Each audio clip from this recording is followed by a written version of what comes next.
Ryan Reynolds, that bag of silly putty formed in the shape of every boy band member combined. Reynolds, whom I first knew as the poor man Chevy Chase in B-grade R-rated college sex comedies, has steadily proven himself as durable and resilient as the adamantium that one or both of those superheroes might possibly be made of, I forget. He was in the worst Blade movie, and still he survived. He was in a shitty Amityville horror remake, and still he persisted. He played Deadpool already in an awful Wolverine prequel film, and yet he rises.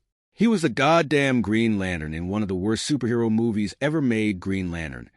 And he's making soccer franchise owner money. Everywhere Reynolds has gone, he has left destruction and madness and smug, arch, superficial meta-commentary in his wake, with nothing slowing him down. People can't even get a pilot shot in Hollywood anymore. But Reynolds has a blank check to star in miscellaneous Netflix action movies alongside The Rock on a yearly basis. It's part of their budget plan. And why? Ryan Reynolds is like the Black Eyed Peas, the band of Hollywood. Extremely popular and successful, but not liked by any actual human being you've ever met. And just like will.i.am, music's Antichrist, he has reshaped whole swaths of popular culture in his self-satisfied, excessively hair-gelled image. Every Ryan Reynolds performance is the same, even if the movies change. This isn't inherently a bad thing. Many great actors do variations on a narrow theme. That's what movie stardom comes with.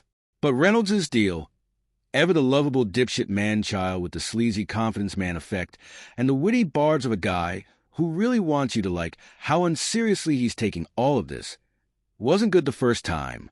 Reynolds thinks he's a Bill Murray type despite possessing none of Murray's charm or relatability.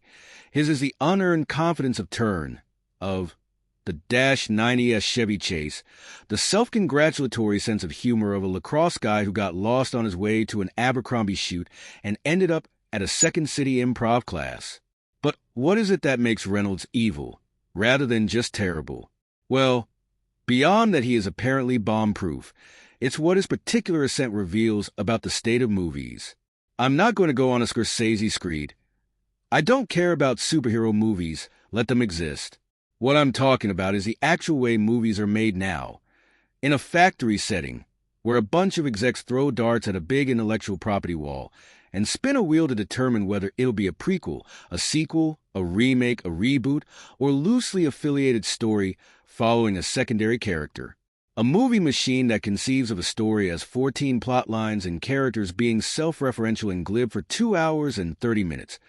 Why are these the movies that need to be long? This kind of Hollywood is a private equity dream.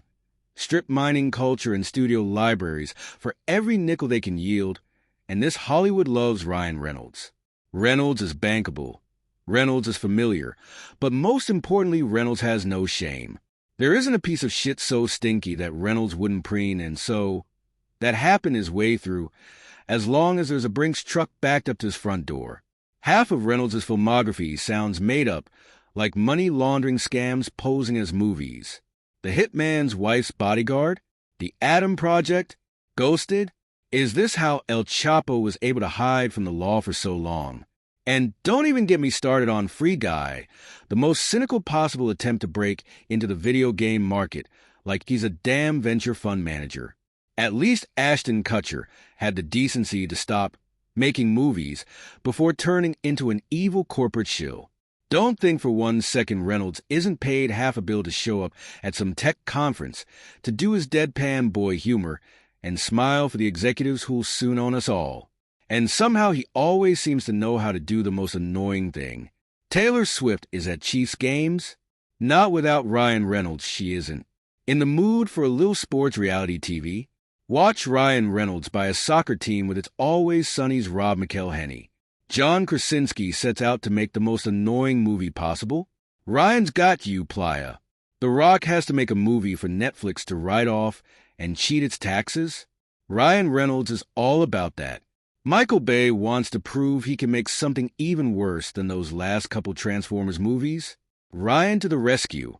He is always there, with that face. That ain't I a stinker face. The face of a man who read entirely too many issues of Mad Magazine in his childhood. A face that has turned movies into an algorithm, comedy into a stat sheet. A face that represents corporate interests and the coming conglomeration of all art into one big content vortex. A face that will be in big movie after big movie after big movie, until the whole industry falls apart, and we'll be back to telling stories around a campfire. Make no mistake, this is not hyperbole. Ryan Reynolds will be the death of the movie industry, and then he will be vice president in the Mark Wahlberg administration.